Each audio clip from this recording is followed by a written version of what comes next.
ఎక్కడైనా సరే పోలీసోళ్ళంటే వాళ్ళ చేతిలో లాఠీలుంటాయి, తుపాకులుంటాయి. ఇక ట్రాఫిక్ పోలీసోళ్ళైతే కీసు పిట్టలుంటాయి, సిగ్నల్లు చూపించే కలర్ బ్యాట్లుంటాయి.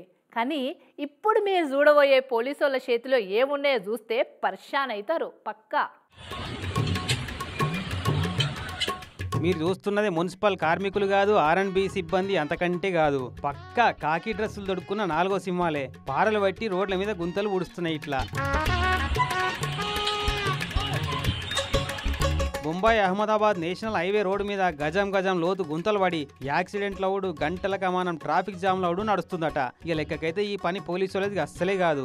మరి మనకెందుకు వచ్చిన తిప్పలా అని చూసి చూడనట్టు పోకుండా ఇట్లా పారలు తట్టలు బట్టి కూలి పని చేసిరు పోలీసు వాళ్ళే. మరి పోలీసు వాళ్ళు అంటే ప్రజల ధనమాన ప్రాణాలు కాపాడేటోళ్లే కదా. రోడ్డు మీద యాక్సిడెంట్ అయితే ప్రజల ప్రాణాలకు డేంజర్ అయినాయి. అందుకే ఇది కూడా మన బాధ్యతే అని చేపించినట్టురు. మరి బొంబాయి మున్సిపల్ కార్పొరేషన్ వాళ్ళు ఏం మావలు ఎత్తున్నట్టు, నేషనల్ హైవే అథారిటీ వాళ్ళు ఏ గాడిది పనులు తోముతున్నట్టు అని మస్తు గరం అవుతున్నారు పోలీసు వాళ్ళు చేసిన ఈ పని చూసిన పబ్లిక్.